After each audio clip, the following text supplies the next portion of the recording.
አዶናይ ካናዳ ያለ ጠባሽ አልነበረው። ራሱ አዶናይ ነው። ፎሎወር ነፍ ነበረው። 2-3 ሚሊዮን ፎሎወር ነበረው አዶናይ። ካናዳ እናት ሀገር ካናዳ ላይ ቻፓ ስለሌለው አዶናይ አኬ ነበር የሚመስላቸው።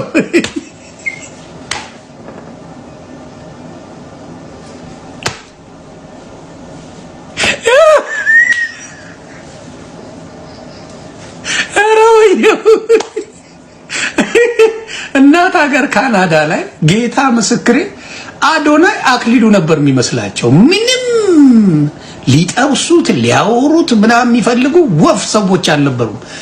ኢትዮጵያ ገባና የማዘሩን ቤት አሳየ። አዶናይ አዶናይ አዶናይ አዶናይ አገር ምድሩ ፍሉስ ያራድዬ ልጅ ምንም የተለየ ንግግር አላረገም። ልክ የቤተሰቡ ቻፓ መኖሩ ሲታወቅ ቦም በሙሉ አዶናይ አዶናይ ከሀገር ምድሩ አዶናይ ቻፓ ይኑር ያራድዬ ልጅ። ቤተሰቡ ሀብታም መሆኑ ታወቀ።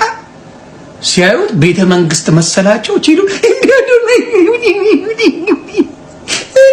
ሴት ልጅ ያከብራል እኮ ሴት ልጅ አዶናይ ሲያከብር አይደል እንዴ? የኔ ቆንጆ ዲዮርም ማትገዛልሽ ወንድ ጉቺ የማይገዛልሽ ወንድ ምንም ማረግልሽም ሲል ነበር አልነበር እንዴ? ቸኮሌት የማይገዛልሽ ወንድ ምንም ማረግልሽም ሲልሽ አልነበር እንዴ? የዛኔ ሴት ልጅን አያከብርም አዶናይ አያከብርም። የኔ ቆንጆ እያለ ሲልሽ የነበረ የዛኔ መች ሰማሽው? ለምን በባዶ ነው አይዛኔ የሚለው አዶናይ በዛኔ በባዶ ነው የሚለው። ይሄ ማድነቅ አለበት። ትግራይ ልጆች ይችላሉ። ትንሽ ህዝብ ብዛት ቢኖራቸው በጌታ ስም ብዙ ተአምር የሚሰሩ ናቸው። ኢትዮጵያ ላይ ብዙ ተአምር መስራት የሚችሉ እንደሆኑ አሳይተዋል። በቃ በደንብ አሳይተዋል። እና ጎበዞች በእውነት አለማድነቅ አልችልም። በ3 ቀን ረሃቡን ድብልቅልቁን አውጥተው ከጫፍ እስከ ጫፍ ተነጋግረው ሙሉ አቴንሽን እንዲሰጥ ሙሉ ሶሻል ሚዲያ ወደዛ እንዲዞር አድርገዋል። ስለዚህ በእውነት የትግራይ ልጆች መኩራት አለብህ።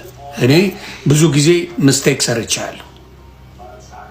የትግራይ ልጅን መናቅ አይቻልም።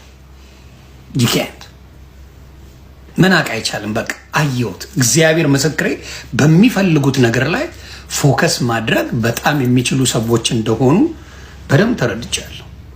በቃ ይችላሉ። እና አይዞን፣ እግዚአብሔር ከናንተ ጋር ይሁን። እግዚአብሔር ይጠብቃችሁ።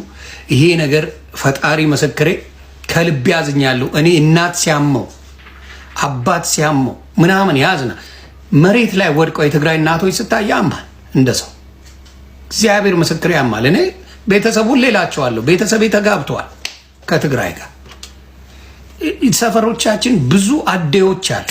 የትግራይ እናቶች ወርቅ የሆኑ እናቶች አብልተው የማይጠግቡ እናቶች አቃል ከትግራይ እናት በልቻለሁ። ስለዚህ በነ ፖለቲካውን ሌላ ነው። የትግራይ እናት ስትራባ አይተህ ግን ዝም የምትል ከሆነ አረመኔ ጨካኝ። በእነ አዶናይ ጉዳይ ምን ሲል ነበር? ህዝብ ምን ሲል ነበር? እስቲ ንገሩኝ። ምን ሲል ነበር? አለባበሳቸው ኢትዮጵያ ወጣቶችን ሊያባልጉ ነው። አለባበሳቸው እንደዚህ ነው። ቲክታክ አዋርድ በቃ የተዋረደ ነው። ያልሰራ ቪዲዮ የለም አይደል? ቲክታክ አዋርድ የተዋረደ ነው። ቲክታክ አዋርድ ከነስሙ የተዋረደ ነው ሲል ቆይቶ መንግስት ህዝብን ሰምቶ እርምጃ ሲወስድ ደግሞ መንግስት ባለጌ ነው። የእኛን ህዝብ ማስደሰት አችልም ብራታ። የእኛን ህዝብ ማስደሰት በፍጹም አይቻልም። ኢምፓስብል። የኛ ህዝብ የመጨረሻ አስቸጋሪ ሰይጣን የሚበልጠው ህዝብ ነው ስትሉ አልነበር? እስቲ ንገሩኝ። እያንዳንዱ ወጥቶ መንግስት እንደዚህ አይነት የተዋረደ ነገር በኢትዮጵያ ሲሰራ ዝም ብሎ ቁጭ ብሎ ያለ እያላችሁ ስትሳደቡ አልነበር? ነበር አልነበረ? ነበራችሁ። አዋርድ የተባለው እውነትም ከነስሙ አዋራጅ ነው፣ ውርደት ነው። ቲክታክ አዋርድ እያላችሁ ስትሳደቡ አልነበር? እንደው አልነበራችሁ? አበሻን ማስደሰት አትችልም። የፈለገ ነገር መንግስት ሰምቶ የህዝብን ድምፅ ሰምቶ ቆይ አስሬ ምርመራ አረግባቸዋለሁ ሲል አረ በለው መንግስት እኮ ማለት ይላል። የእኛ ህዝብ ማስደሰት አይቻልም። መንግስት ህዝብን አትስማ። የምትፈልገውን እርምጃ እኔው 80% ከመንግስት ጋር ጉቺዬ እኔም ብያለሁ። እንግዲህ ሶሻል ሚዲያ ላይ ሰምተናል። ህዝቡ በሁለት ተከፍሏል። እኔ አልደድብም አልሰግጥም ከሚሉኝ ነው። ብዙ የሃይማኖት አባቶች አንደድብም አንሰግጥም ብልግና ነው፣ አለባበሳቸው ብልግና ያለበት ነው። የተወሰኑትን ጠርቶ ህዝብ ብሏል ብለናል። አስተያየት የተሰጠባቸው ሰዎች አሉ አስተያየት ተሰጥቶባቸው ይህን የተሰጠውን ህዝብ መንግስት አየው። ኦኬ ነዋት ህዝቡ ምናልባት ፖይንት አለው። ህዝቡ ምን አለው? የተናገረው ንግግር ትክክለኛ። ስለዚህ ህዝብ ያለውን እንወስዳለን ብሎ እናጣራ ምርመራ እናደርጋለን ሲል ተመልሳችሁ ደግሞ አቤት አቤት አቤት አቤት ትላል። ይሄ ነው የኛ ህዝብ። ማስደሰት አይቻልም።